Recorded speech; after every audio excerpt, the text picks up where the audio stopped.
Tuwing bisperas ng bagong taon sa Baltimore, puno ng mga salusalo at pagdiriwang ang lungsod. Gayunpaman, ang masayang kapaligirang iyon ay naging nakakatakot nang magsimulang bumaril ang isang sniper sa karamihan.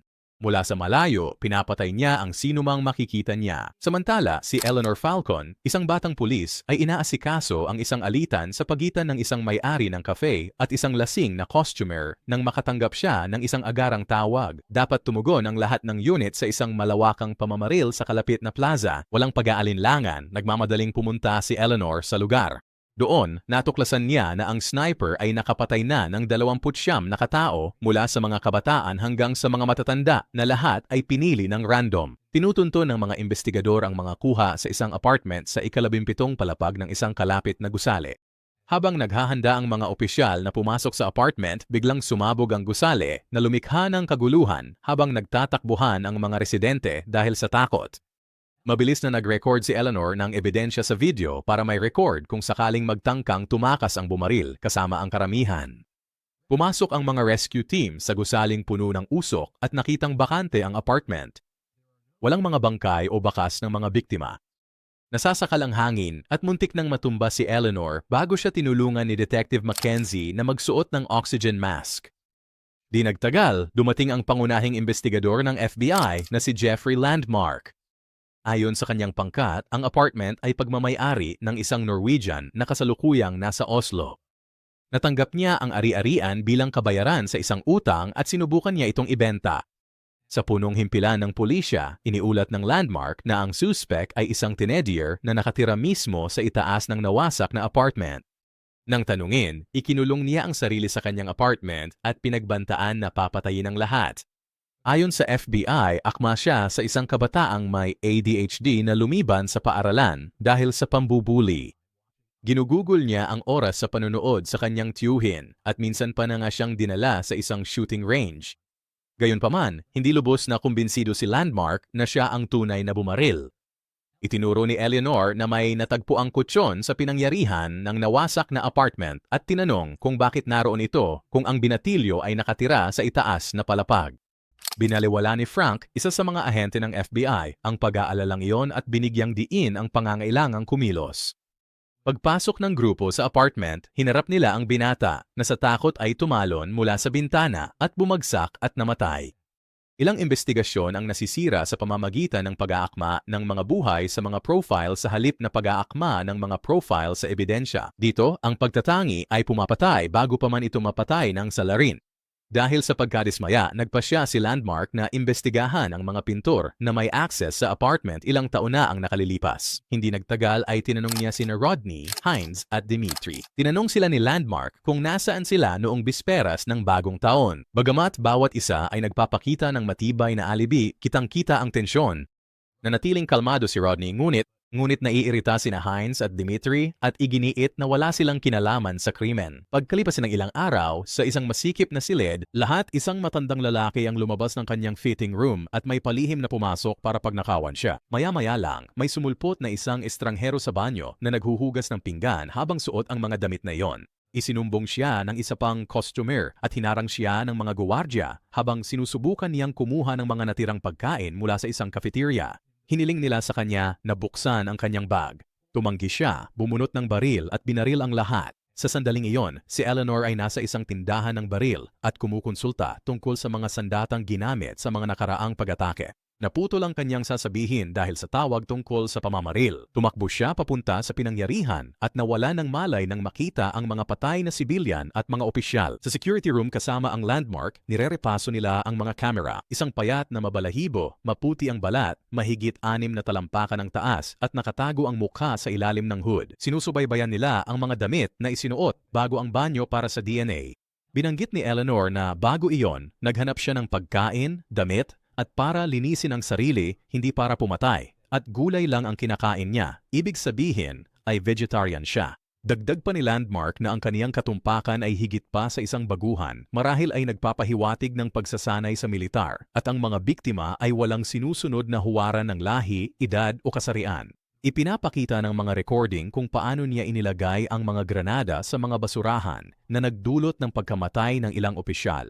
Ang mga ninakaw na damit mula sa pag-atake ay dinala sakay ng mga truck ng basura at hindi na matatagpuan sa nawasak na apartment. Gamit ang gabay na iyon, binisita nina Eleanor at Mackenzie ang tambakan ng basura upang halughugin ang mga basura. Samantala, nahaharap si Landmark sa pressure mula sa kanyang mga nakatataas at kay Capleton na inuuna ang reputasyon ng gobernador kaysa sa investigasyon. Sa wakas, nabawi nila ang balot ng pagkain ng suspect na isang malaking tagumpay. Di nagtagal pagkatapos, isang programa sa balita ang nag-broadcast ng mga larawan ng pag-atake sa mall na humihingi ng tulong sa publiko para sa anumang impormasyon. Patuloy na iniimbestigahan ni Eleanor ang mga pintor at nang suriin ang mga record sa bangko ni Rodney, natuklasan niyang marami itong trabaho. Iniulat ng laboratorio na ang damit ng suspect ay may malutong na buhok, tipikal sa mga taong may malubhang pinsala sa utak. Bigla, sa isang live na broadcast, nakatanggap sila ng tawag sa kakaiba at mapanghamong tono, isang boses na nagsasabing ipinagmamalaki ang sniper at nagsasabing bahagi ng isang grupong tinatawag na The Invisible Army na lumalaban sa tinatawag nitong tiwaling sistema. Nang pilitin siya ng host, nagbanta ang tumatawag na papatayin ang presenter at binanggit na tinatarget niya ang kanyang anak na babae sa universidad. Mukhang alam ng lalaki ang mga partikular na detalye tungkol sa bumaril. Tinunto ng mga ahente ng FBI ang tawag at nagpadala ng isang pangkat ng SWAT upang maharang ito. Natuklasan nila na ang individual ay kabilang sa isang grupong pro-baril, ang NRA, at hayagang galit sa gobyerno. Sinusubaybayan at binabantayan siya ng mga liberal at Hudyo sakay ng kotse. Pero naniniwala sina Eleanor at Landmark na ang tunay na bumaril ay isang nag-iisa na walang ideolohiya o koneksyon sa mga radikal na grupo. Sa kabila nito, iginigiit pa rin ang mga utos mula sa itaas na magpatuloy. Di nagtagal ang grupo. Ang tawag at ang kanilang mga kasabwat ay nagparada sa isang tindahan, nagtatawanan at nagyayabang na tinakot nila ang presenter at ang pulisya. Pumasok ng palihim sina Eleanor at Mackenzie sa lugar at sinundan sila. Binalaan ni Eleanor ang mga kalapit na sibilyan na tahimik na umalis. Tumaas ang tensyon nang hingin ng isang matandang lalaki na ulitin ang kwento na nakakuha ng atensyon ng isa sa mga suspek. Bumunot ng baril ang isang suspek at pagkatapos ng isang pagpupumiglas, pinaputukan nila siya gamit ang isang taser. Laking gulat nila nang maaresto ang suspek, inamin nito na kalokohan lamang ang lahat ng iyon. Walang hukbong hindi nakikita. Kinabukasan, humarap si Landmark sa isang komite sa disiplina. Inakusahan nila siya ng kawalang kakayahan at maling pamamahala sa investigasyon na nagdulot ng pagkamatay ng ilang tao. Ipinaliwanag ni Landmark na maraming desisyon ang ipinataw sa kanya, ngunit iginiit ng mga opisyal na siya ang may pananagutan bilang ang namamahala. Binatikos din nila ang desisyon niyang i-recruit si Eleanor dahil dati na itong tinanggihan ng FBI at may kasaysayan ng adiksyon. Ipinagtanggol ni Landmark si Eleanor, ngunit naghahanap lamang ng mga sisisi ang committee at nauwi sa pag-alis sa kanila sa kanilang mga posisyon sa investigasyon. Ginawang gabay ni Eleanor ang kaniyang dating adiksyon bilang gabay sa moralidad. Binasag ni Landmark ang kanyang bukasyon laban sa burokrasya at pinagbayaran ang halaga. Pag-uwi, nanlumo si Eleanor dahil sa pressure, ngunit nakabawi siya ng katinuan at nagdesisyong kumilos. Hinarap niya si Rodney, sinuri ang mga record nito at iminungkahi na maaaring ipinagkatiwala nito ang bahagi ng trabaho sa taong responsable sa mga pagpatay. Noong una itinanggi ito ni Rodney, ngunit pinilit siya ng kanyang asawa at sa huli ay umamin siya. Tinawagan ni Eleanor si Landmark para sumama sa kanila. Isiniwalat ni Rodney na karaniwan siyang kumukuha ng mga imigrante, dating bilanggo at mga lalaking nahihirapang makahanap ng formal na trabaho na mababa ang sweldo niya ngunit kasama niya sa pagkain. Kabilang sa kanila ang isang lalaking nagngangalang Dean, isang vegan na tumigil sa pagkain ng karne matapos magtrabaho sa isang matadero. Nang tanungin kung bakit, ipinaliwanag niya na nagulat siya sa nakita niya roon. Inamin ni Rodney na tugma ang pangangatawan at taas ni Dean sa tipo ng taong mahilig bumaril sa mall. Gamit ang impormasyong iyon, sina Eleanor at Landmark ay lumikha ng sketch ni Dean gamit ang deskripsyong ibinigay ni Rodney. Dahil 3 lang ang mga matadero sa lungsod, bawat isa ay binibisita nila. Sa unang 2, walang nakakilala sa suspect. Sa ikatlo, kinilala ng isang matandang babae, si Dean Popsy, na inilarawan ito bilang isang tahimik, masipag na lalaki na hindi kailanman nagdudulot ng gulo. Ngunit isinisiwalat ng ibang mga kwento na isang supervisor, si Alonzo, ang patuloy siyang kinukutya at kinutya pa nga siya dahil sa kanyang hitsura. Habang nagtatrabaho sa hamburger section, namatay si Alonzo sa isang aksidente at bagamat inaangkin ni Dean na ito ay isang simpleng aksidente lamang, marami ang naghinala ng pagpatay. Si Dean ay nahatulan at ipinadala sa bilangguan, ngunit nagsilbi lamang ng 2 taon bago pinalaya. Sinuri ni Eleanor ang kanyang file at natuklasan na ang kanyang ama ay isang sundalo at instruktor sa pagbaril. Sinuportahan ang kaniyang parol ng mga kasamahan sa hukbo na batid ding siya ay dador bata pa siya, isang pinsala na nagiwan sa kanya ng permanenteng trauma sa utak. Ipinapahiwatig ng kanyang mga record na wala siyang mga credit card, walang nakapirming address, at walang social security number, kaya halos hindi siya nakikita. Di nagtagal, pumunta sila sa bahay ni Ginang Popsy. Humingi ng suporta si Eleanor. Mas gusto ni Landmark na iwasan ang FBI para subukang tahimik na hulihin ito.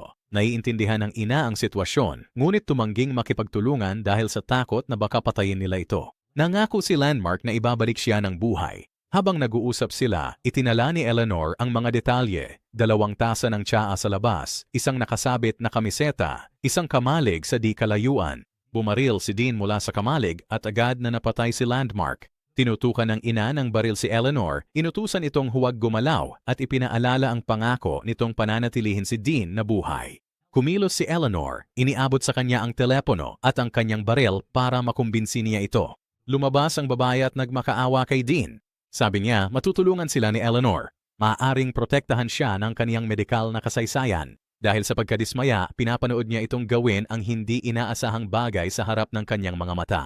Pagkatapos ay lumabas siya dala ang sandata, naglakad patungo sa bahay at nilinaw na ang kaniyang puot ay hindi personal. Ito ay laban sa lipunan. Nanatiling kalmado si Eleanor at sinabing naiintindihan niya na ganoon din siya noon. Inamin niyang gusto niyang humiga sa tabi ng kanyang ina at hiniling kay Eleanor na barilin siya habang natutulog at sunugin ang katawan nito para hindi siya maging balita. Tinanggap ito ni Eleanor nang saktong dumating ang isang patrol car. Ang mga kumikislap na ilaw ay nakakatakot sa kanya. Inutusan ng isang opisyal sa labas ang ina ni Dean na buksan ang pinto. Sa sandaling iyon, binaril at napatay ni Dean ang opisyal. Sa loob ng ilang minuto, pinalibutan ng 12 mga pulis ang bahay. Nagmakaawa si Eleanor kay Dean na itigil na ang pagpatay at nangakong isusuko niya ang kanyang sarili kung susuko ito. Nag-alok siyang harapin ang mga pulis at tulungan itong makatakas ng isakripisyo ang sarili. Sa labas, ang mga opisyal, kinakabahan at armado ay malapit ng barilin. Ngunit bago pa man nila magawa sa gitna ng kaguluhan, sumugod si Eleanor at kinagat ang leeg ni Dean na dumudugo ng husto. Hindi siya nagpakita ng pagtutol, bagkus ay padabog siyang lumabas ng bahay. Ilang sandali pa, nagawang tanggalin ni Eleanor ang kanyang tali at gumapang palabas ng silong upang hanapin si Mackenzie at sabihin dito na sugatan si Dean, ngunit buhay pa. Kasabay nito, tumakas si Dean patawid sa kalapit na bukid. Natagpuan siya ng mga patrol car na nakahiga sa lupa habang sinusubukang iangat ni Dean ang kanyang baril sa huling pagkakataon. Pagkatapos ng pangyayari, nakipagkita si Eleanor sa kanyang mga nakatataas at kay Capleton. Pinili nilang ilihim ang buong operasyon, kaya ang kredito ay napupunta sa FBI at sa gobernador. Inalok nila siya ng posisyon bilang isang FBI intelligence analyst, ngunit tinanggihan ito ni Eleanor. Hiniling niya na igawad kay Landmark ang isang posthumous medal for valor at ang pensyon nito ay ibigay sa kanyang kabiyak. Iniling din niya na ma-promote bilang special agent sa halip na analyst. Sa wakas, pumayag na rin ang mga opisyal. Ang pelikula